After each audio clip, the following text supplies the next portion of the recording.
I did not know how to process this whole thing. When I tell you the amount of meltdowns that I was having after diagnosis was crazy because the masks just started falling one by one, one by one. I can no longer hold this in. I can no longer try to hide it.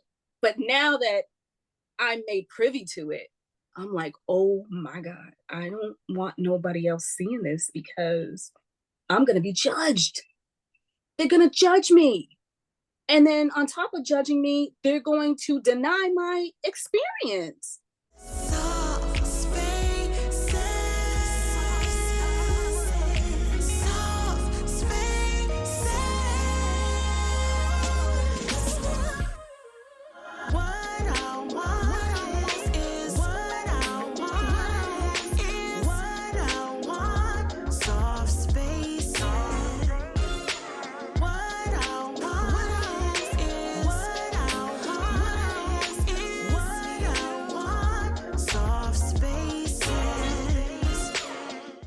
Welcome to Soft Spaces podcast, where I get to share a little bit of me to connect with a little bit of you so that we can create a community of wholeness together where our unmuted, unfiltered voices can learn to heal and thrive in every area of our lives. My name is Yolanda Lewis. I'm your host. And today we have a very special conversation that is so relevant to the now. Statistics are climbing with regard to the exposure of the neurodivergent community and specifically Black women in general. And so I thought it was so important to bring into the soft space the conversation about neurodivergence. Some of you may know that I am a mother of a neurodivergent person. My son is autistic, and the journey through navigating all of the layers of what that needs to look like for my son to thrive and what that needs to look like for his community to hold him accountable to reach his goals and all of the things hasn't been easy.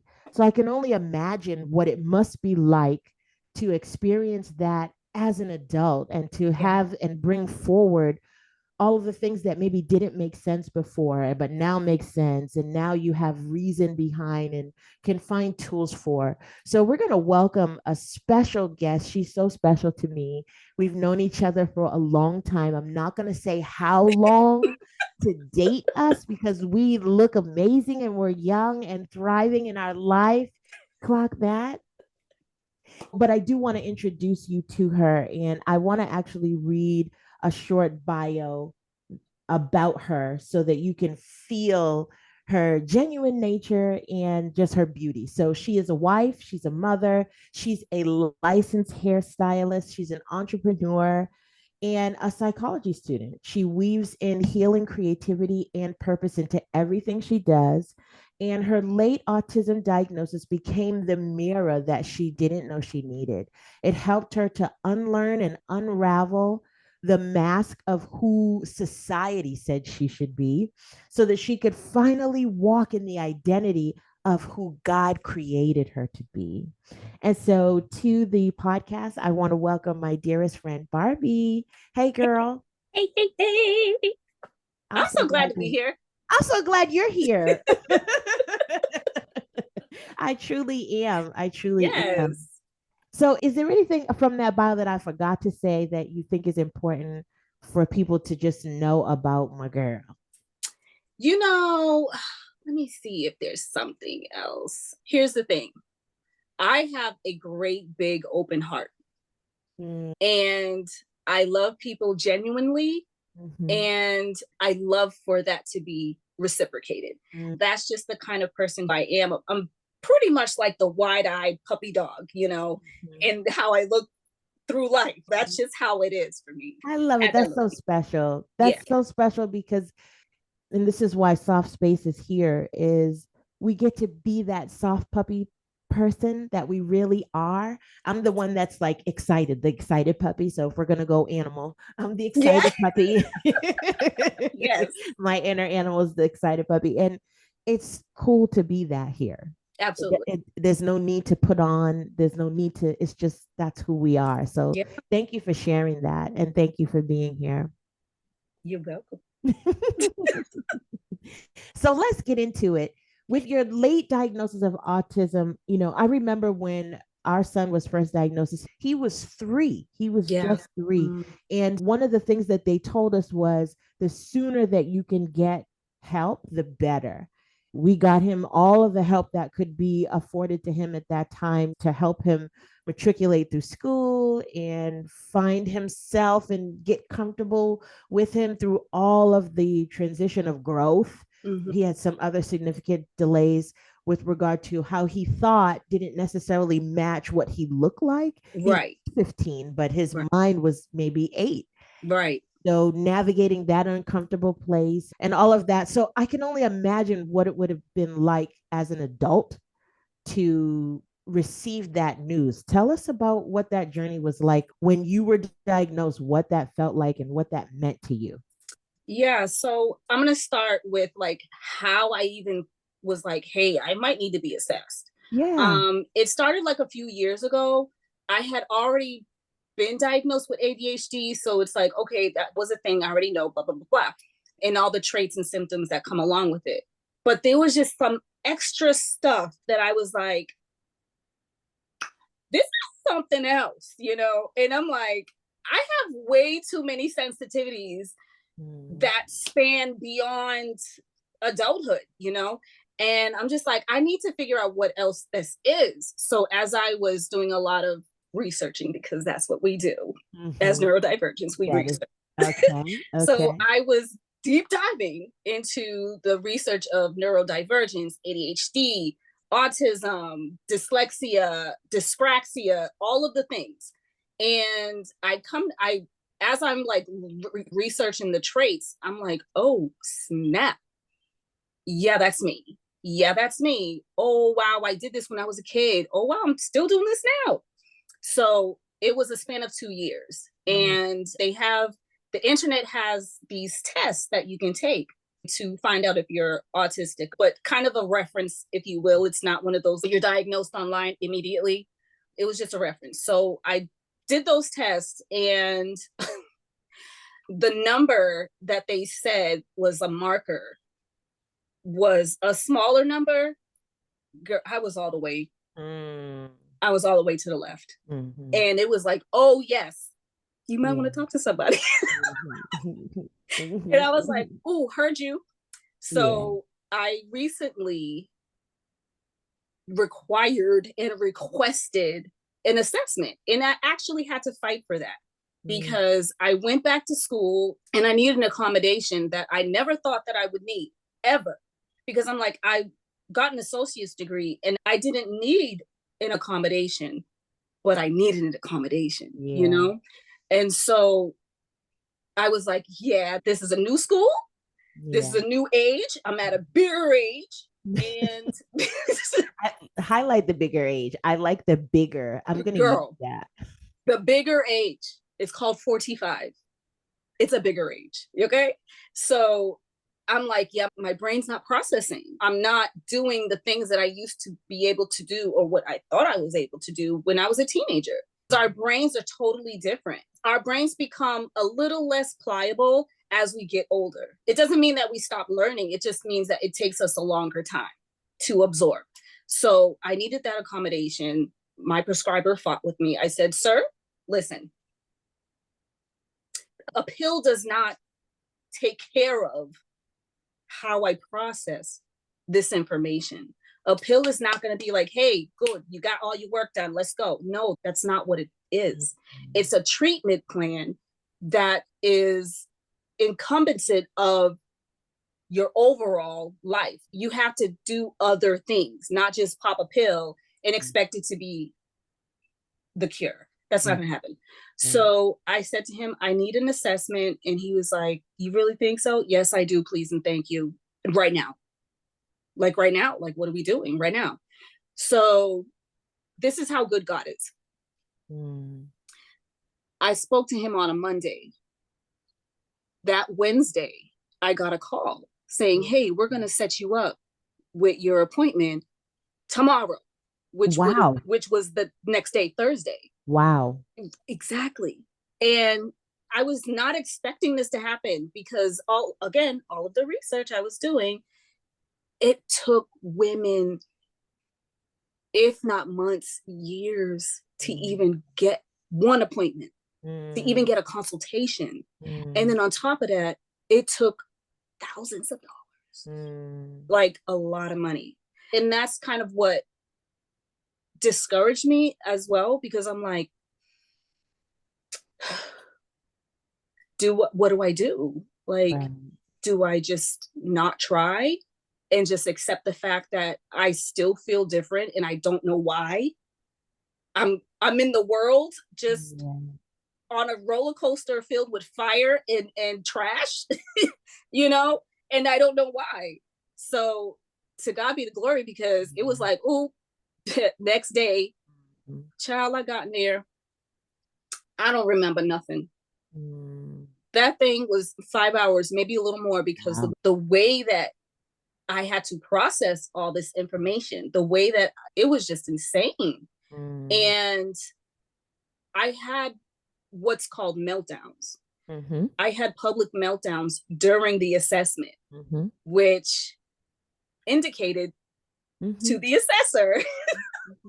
And it was like she didn't want to tell me right then and there. Yes. She was like, I'm not gonna tell you diagnosis or anything. I'm not gonna tell you, but this is what I look for when diagnosing somebody with ADHD and autism. So I didn't mean to make you cry. I didn't mean to make you feel whatever, but I'm just letting you know this is what I look for. And I said, oh, okay. Okay. You know, so a week and a half later, I got the full report. And sure enough, as I'm black with these errands on, it said autism. You know, it surely did. Autism and ADHD and some other stuff. So when receiving that, the immediate emotions that I was feeling, the very first emotion was, oh, all right, I'm not crazy. Yeah. Thank you, Jesus, because I have the word for this. I have the diagnosis for this. And I don't mind saying diagnosis, because for me, this is what it is. I'm not one of those people who is like, oh, don't label yourself and don't do it. I'm like, no, sis, this is what it is. Okay. I'm not using it as a crutch. Absolutely not. But I will tell you, this is my diagnosis. And I am working to live through this in a better way than what I was yesterday. Because yesterday I didn't know what the crap I was doing. You know? Exactly. Yes. So the feeling of, oh, wow, thank God. But then it followed up with, oh my God. Yeah. What the absolute crap. It followed up with that. And I think it was, I swear to goodness, it was within seconds. I went through the whole circle of grief. I personally feel like I went through the whole circle of it, because grief isn't linear. So I went from one to this, to that, to this, to that. I felt rage, tons of anger. And then it turned into shame, big time. So more like the anger for me was, how come nobody's seen this when I was younger? Why didn't anybody see this when I was younger? Why weren't there any tools, techniques, anything to find this when I was younger? And mind you, this is the 80s when I was younger. And unfortunately, there were no markers, there were no tests, there were no anything for little girls, let alone Black little girls. There was absolutely nothing. It was little white boys that got, that's what it is. If you present in a little white boy way, boom, there you go. But everything else, oh no, quirky or shy, or she's defiant or whatever. however they wanted to label us, something that we weren't actually. So that was my anger. The main part was the shame. Girl, that shame, Mm. that shame tore me up, Mm. tore me up. I felt like I was in imposter for one, because it was like, how dare I claim at this bigger age something that has been going on through social media as a trend? Who Mm. wants to do that? You know what I mean? Like, who wants to identify themselves with a trend, especially what it comes with, what you have to deal with? Absolutely not. Absolutely not.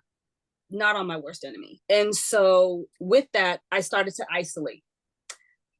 I didn't go around nobody at all because I did not know how to process this whole thing. I didn't know how to process the information. When I tell you the amount of meltdowns that I was having after diagnosis was crazy, because the masks just started falling one by one, one by one. And because I can no longer hold this in, I could no longer try to hide it, because it's spewing. It was spewing. It already's been spewing out. It was already out there, girl. But now that I'm made privy to it, I'm like, oh my God, I don't want nobody else seeing this, because I'm going to be judged. They're going to judge me. And then on top of judging me, they're going to deny my experience. Unfortunately, that happened.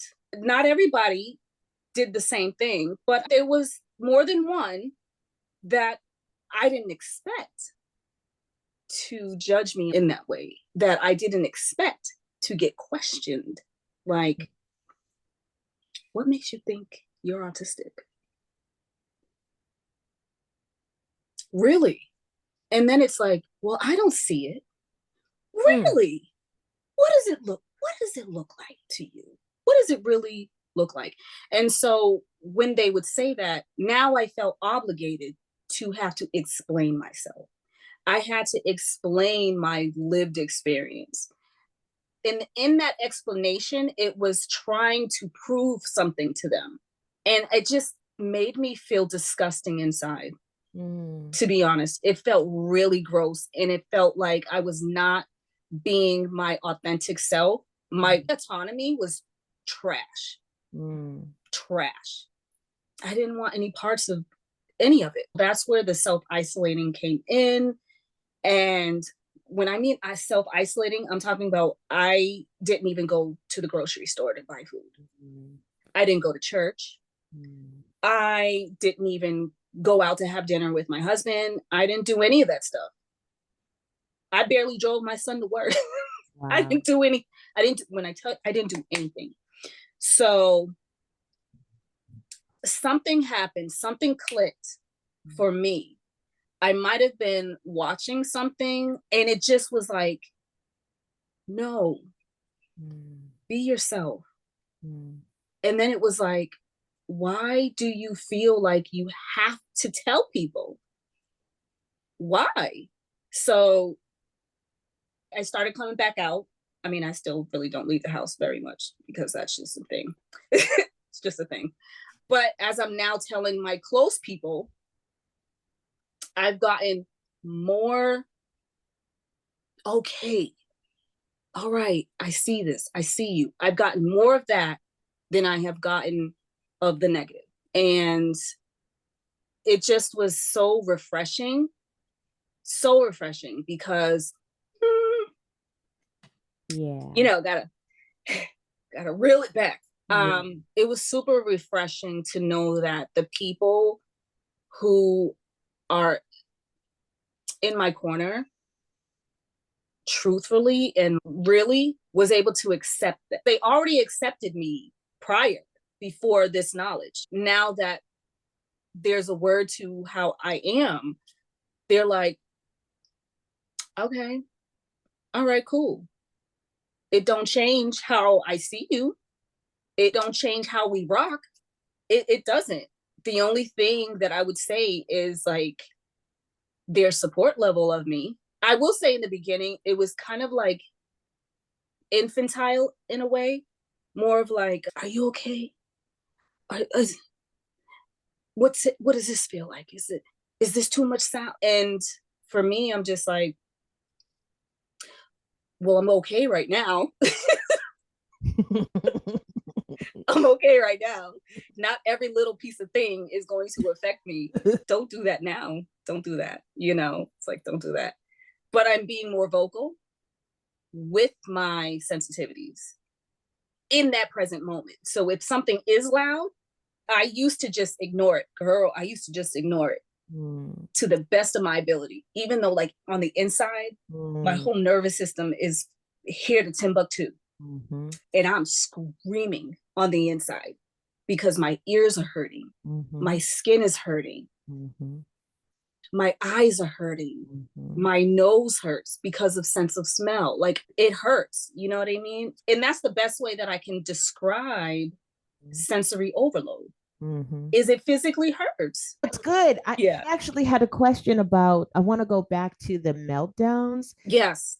That was something with my son, and I'm sharing this because I want people who are listening be educated and have the perspective and experience of as many facets as we can create here. Yeah. So, as a mother of a child, and then you as an adult woman, the experiences, while they are different, in some cases parallel. I remember when our youngest son, I remember when he had his first meltdown, he was very aggressive. He was very Mm, physical. hmm. And a lot of that had to do with he didn't have the language to put to how he felt. Yes. So even if he was feeling crazy inside, he couldn't say, "I'm feeling crazy inside." Hmm. He was a kid. So how that came out was just explosive. And I remember feeling like, oh man, he's little now, but when he gets big, I'm going to be small and that's going to hurt. So I have to teach him about putting language to the emotions that are felt so that we can work through them together. Yeah. And part of his calming down had to do with touch. So I would put my hands out like this, and he would place his hands in mine, and I'd just hold his hand until he was ready to breathe. And we would breathe Mm, together. And then we would talk. And usually by that time, because there was no time, no like, oh, in 5 minutes, like, no, yeah. sometimes it was longer, sometimes it was quick. As he got older, he could find the language quicker. Hmm. So those moments didn't need to last as long, if at all. Right. However, that is the activity, even to this day, and he's 20, Hmm. 20 years old. That's how we calm down. I share that to ask you and to set up, what was the meltdowns like for you as an adult? Did it look physical? Did you need to go like box something or do push-ups? How did that come out? And then what did you need your community to do to help bring you down? So my meltdowns were internal Okay. meltdown. Okay. So no, I wasn't outwardly Mm-hmm. expressing, Mm-hmm. it was completely all internal. Mm-hmm. And what you would see it in the form of crying uncontrollably. So that's how it shows up for me, uncontrollable crying. And it's all internal. I also, in that moment, become nonverbal. Mm-hmm.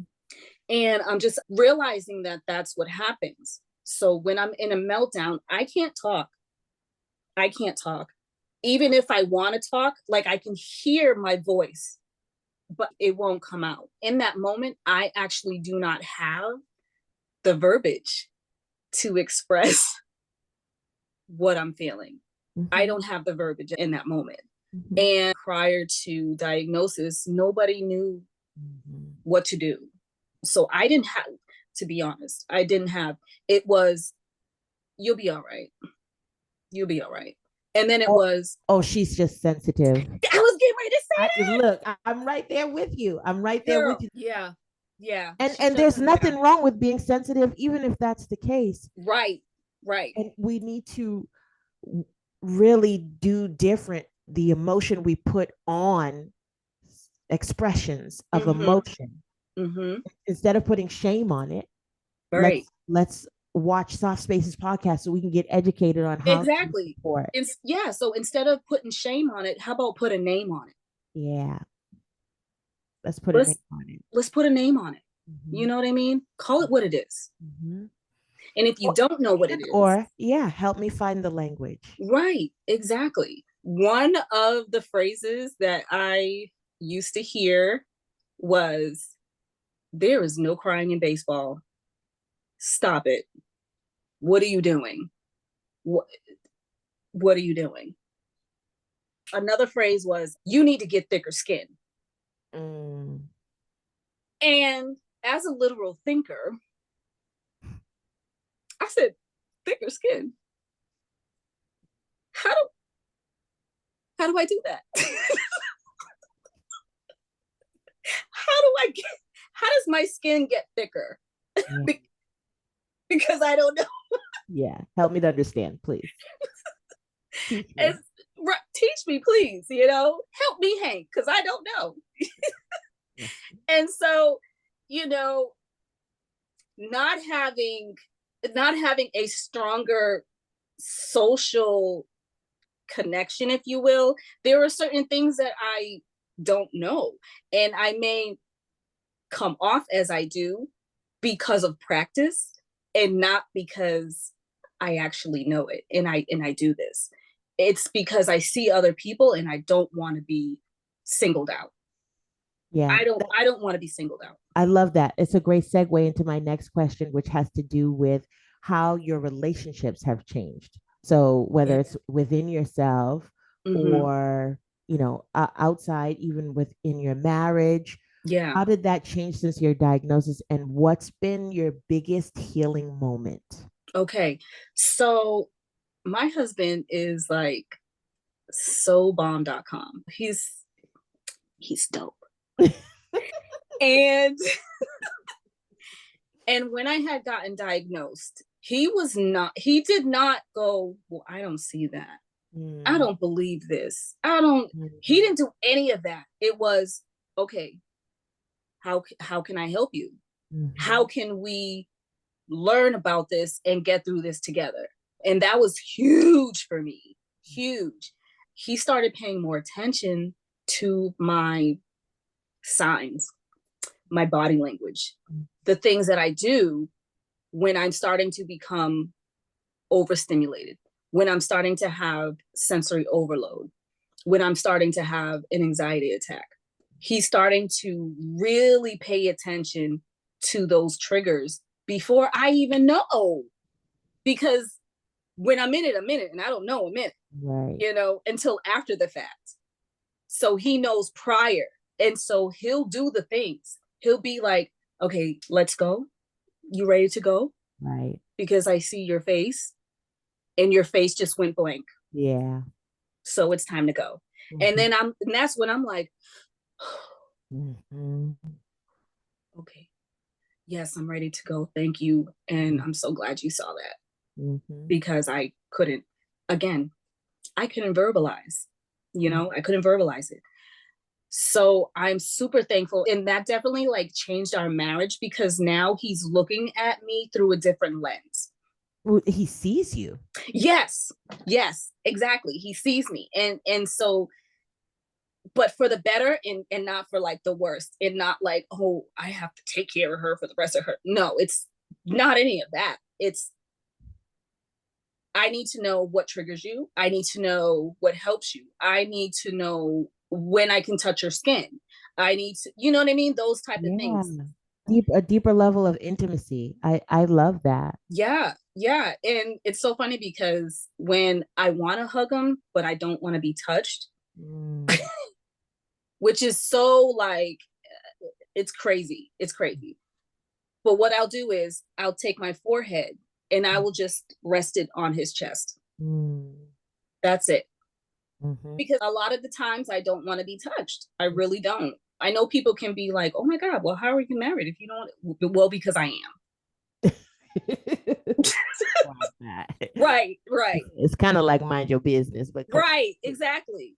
let me Just do what I grown do. folks, married folks. Yeah, this is what we Exactly. do. Let me Yeah. do what I do and you do Yeah. what you do. Right. We have an understanding. Mhm. That is so important, so key. And for the young adults that live in my home, Mhm. my son and my niece, they are very much understanding as well, especially my niece, because she looks at me way deeper than my husband does. And I love that for the both of us because she's like my best friend in like biological form. Yeah. Yeah. So Very she'll special. see, right, when I'm starting a meltdown. And then she'll say, breathe. And like I said, she made this for me. This is Mhm. an octopus.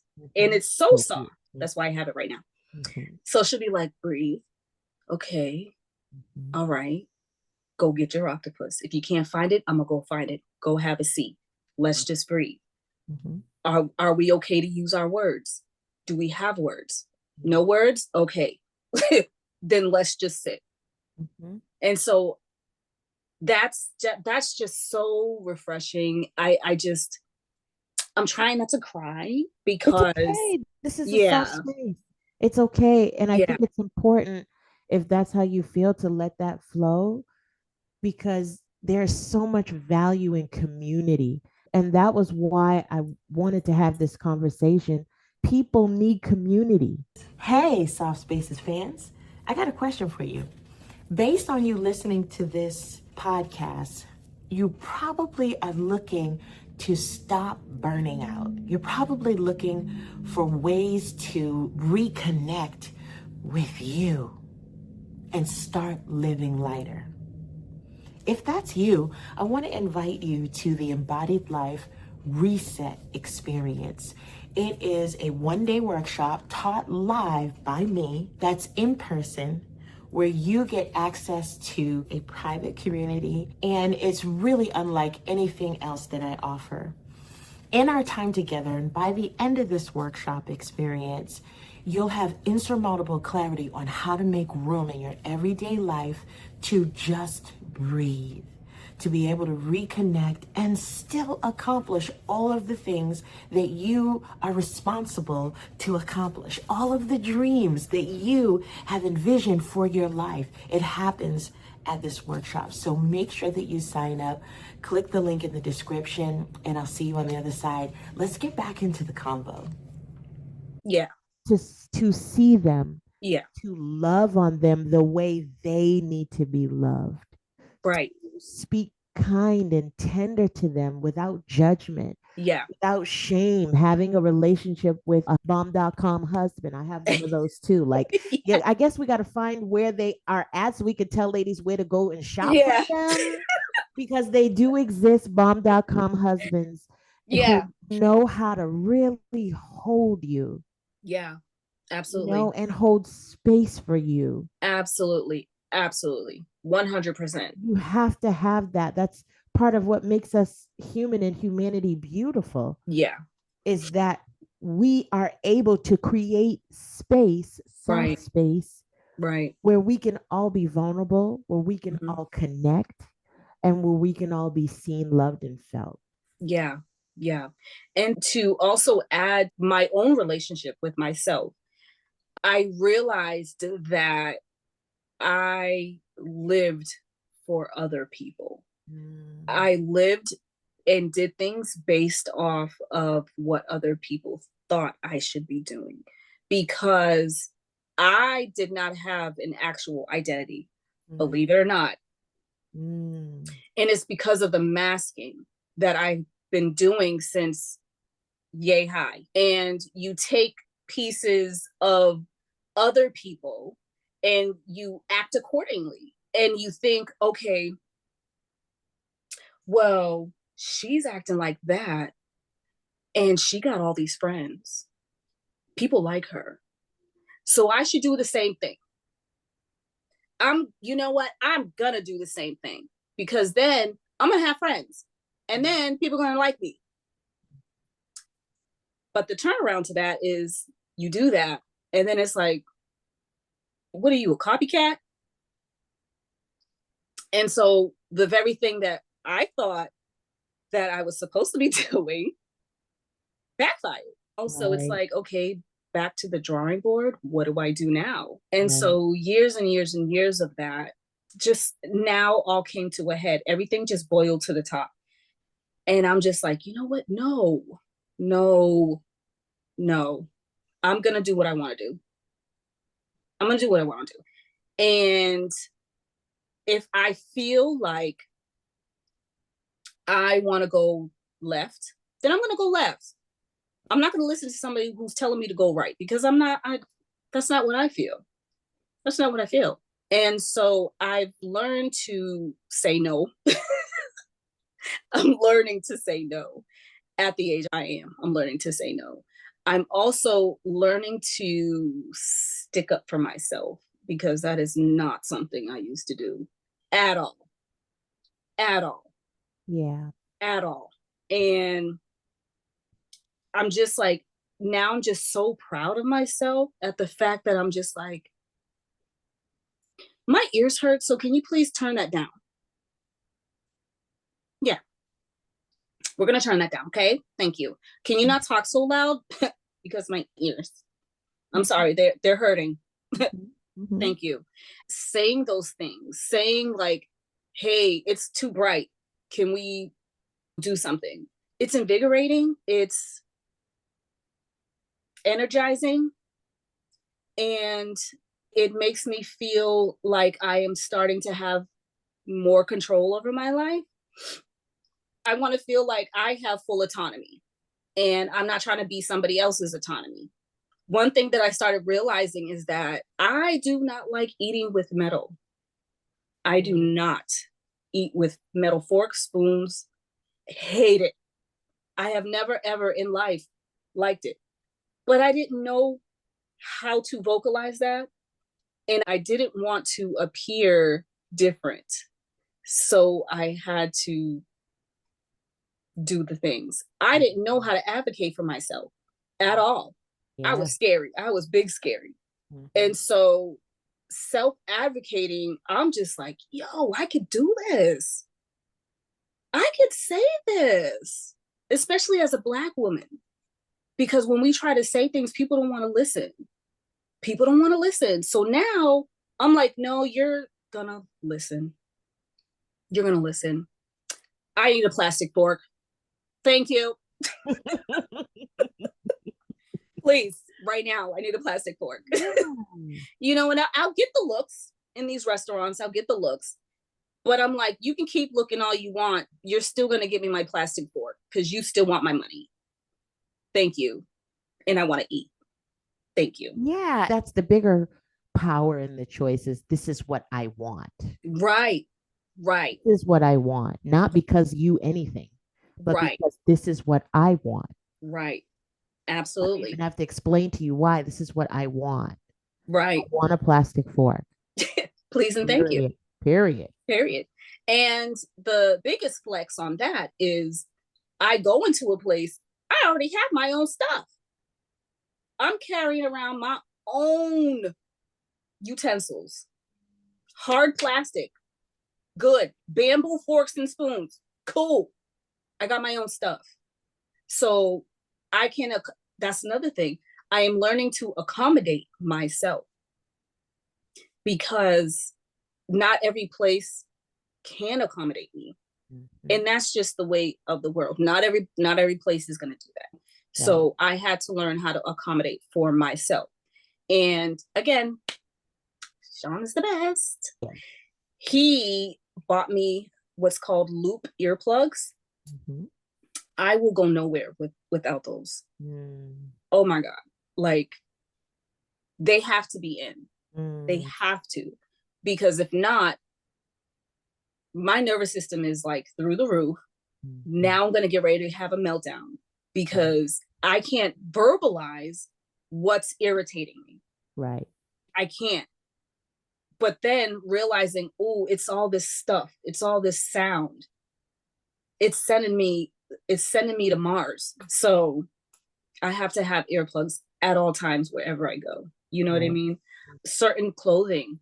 I just have to wear certain clothing Mhm. because if not, Texture sensitivity. There you go. I think people only look at the texture sensitivity with regard to food because there's a food texture sensitivity. My son has Right. that. But then Mm-hmm. there's also the things that actually touch you and that you Yep. touch. There's a sensitivity there. Yep. It's super major for me. So it's sound and texture, especially on my skin. If it doesn't, if I'm going like, nope, this ain't right. Yeah, This ain't right. can't do it. Right. No, I can't. With that, I don't, I've never worn the trends.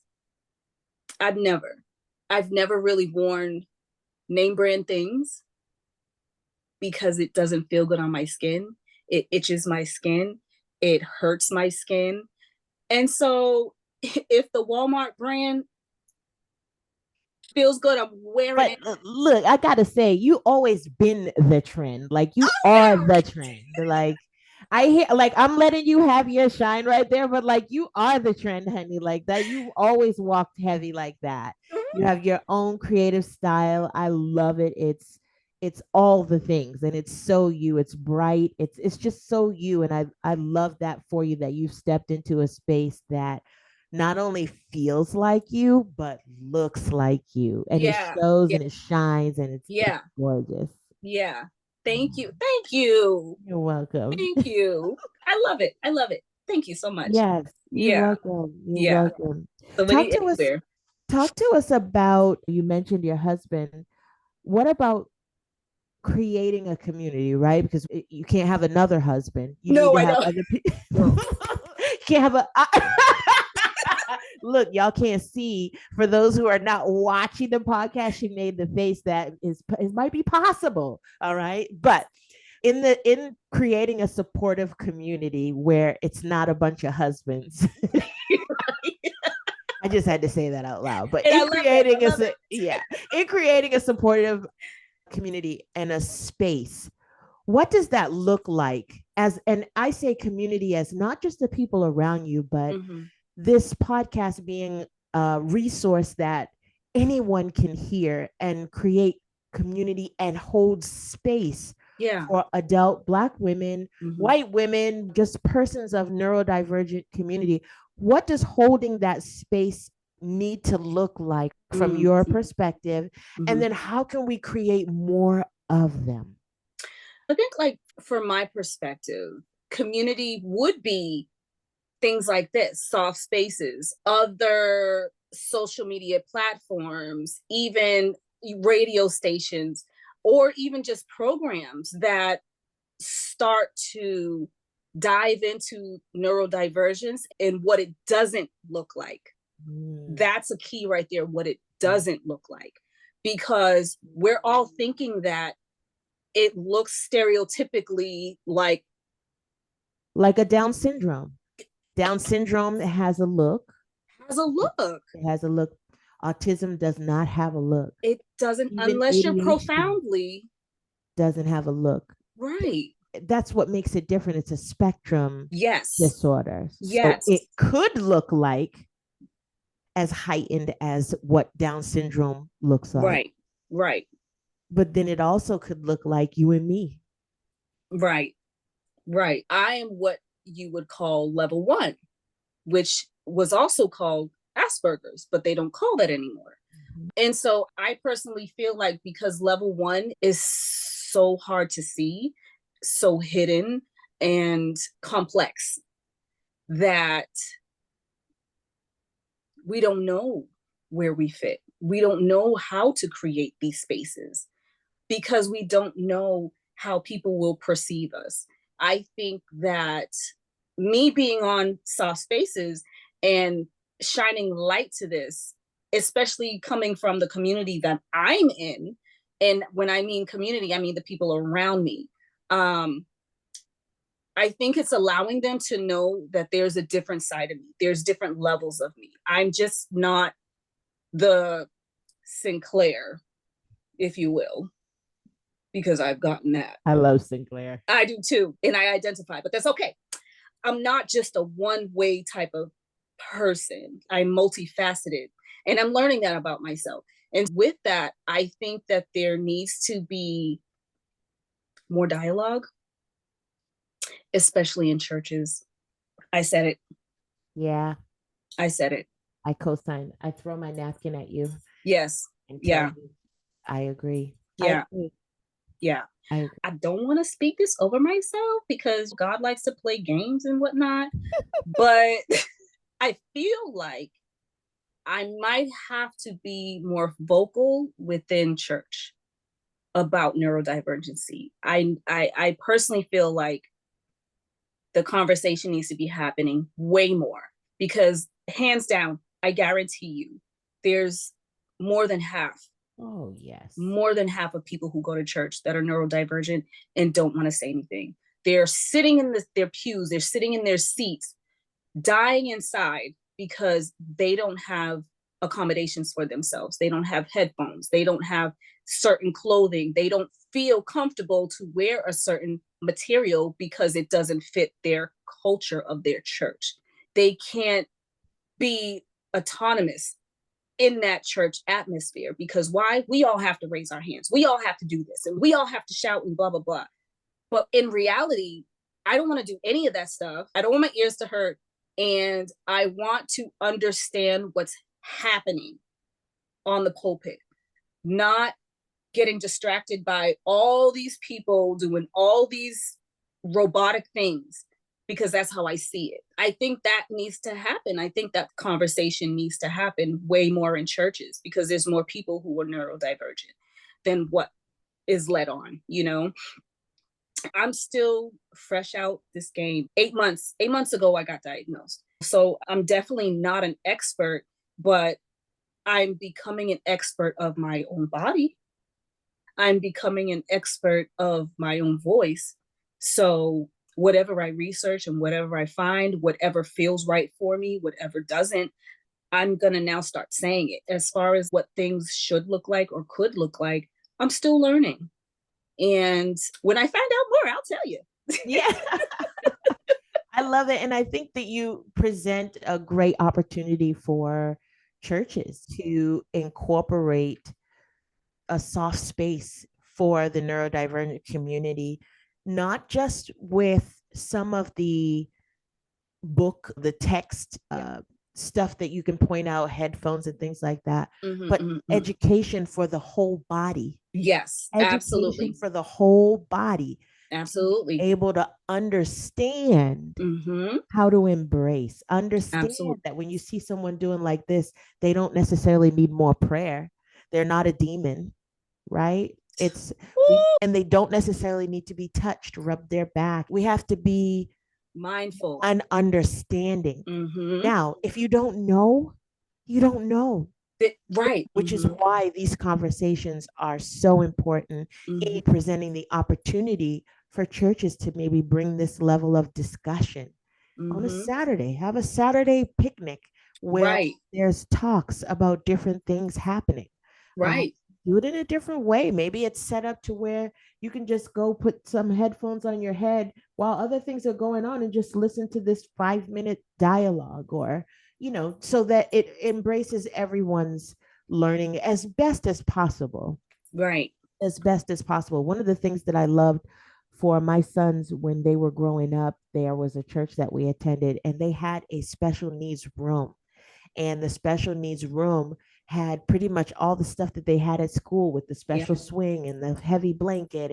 They taught them Jesus and did all the kid activities, but if they had a sensory sensitivity, the child could also experience that, and it was still considered worship. It was still considered a time of learning for children. So I'm sharing that just as something to think about for others, especially because you mentioned the church community.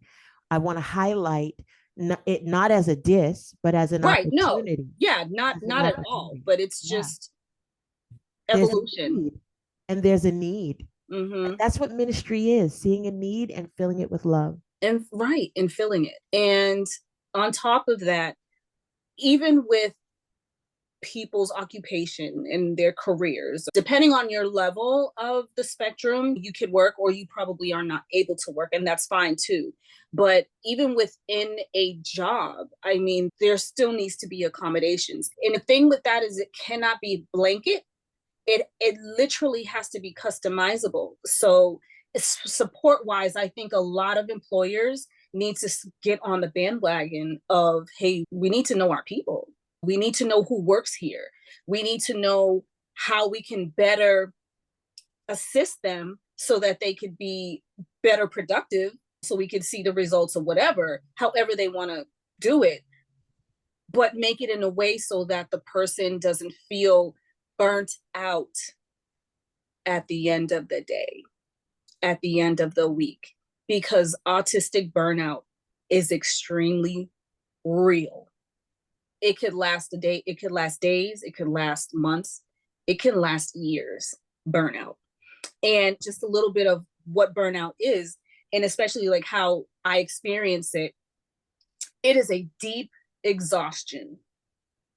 It is a deep internal exhaustion. It's not a depression. It's not an anxiety. It's exhaustion like in your cells.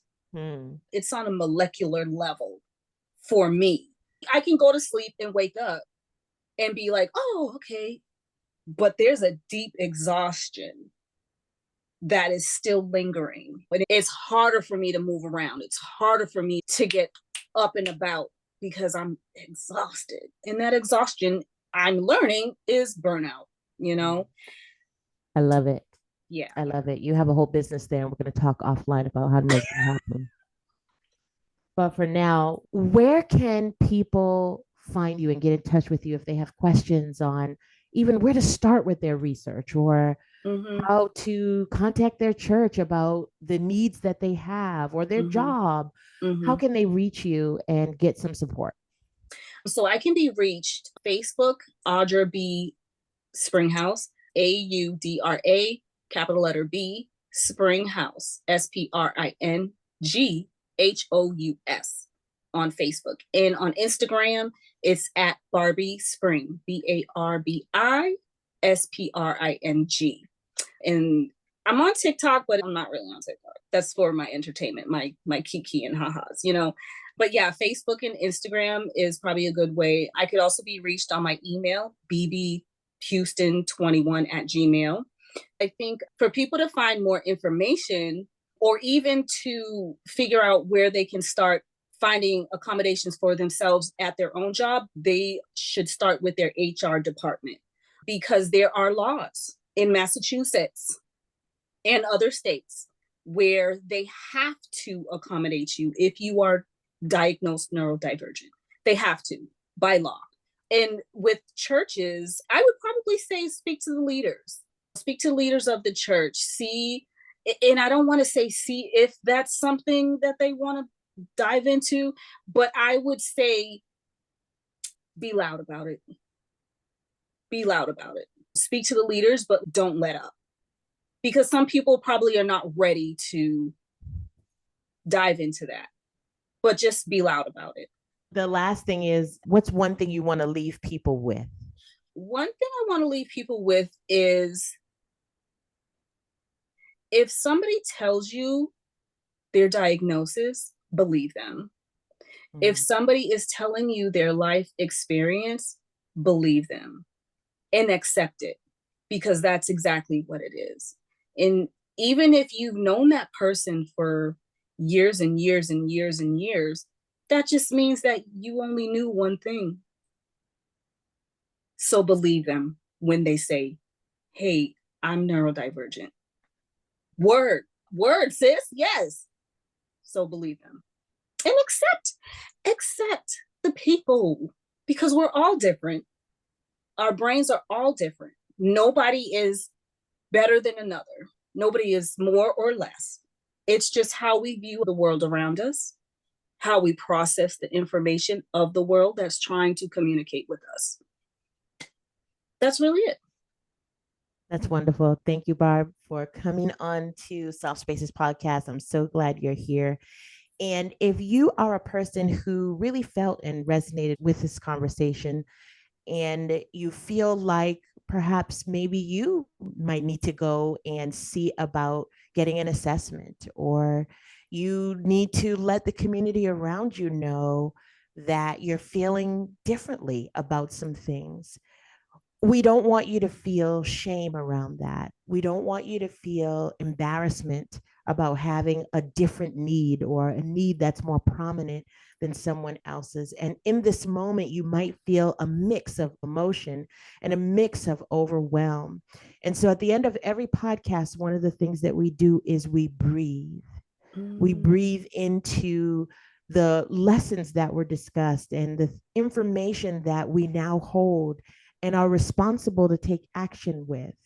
We breathe into the acceptance of the now and what is and what might have been exposed for you. You might feel real vulnerable right now. You might feel real seen right now, and maybe even a little bit afraid. And all of that is okay in this soft space. So, what we'll do next is take some breaths together. If you're driving, your safety is most important. And so, I don't want you to close your eyes, but if you're able, get into a space where you can have your eyes closed to be present and really take in this conversation and really embrace it and absorb what is for you and take action on it through this breath. We're going to take deep breaths in through our nose and exhale through our mouths. We're only going to do a couple together. And we're going to begin now. Let's be present and let's take a deep breath in through your nose.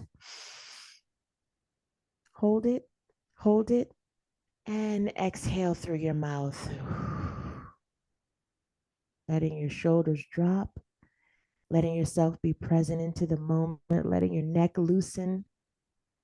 Deep breath in through your nose. Hold it,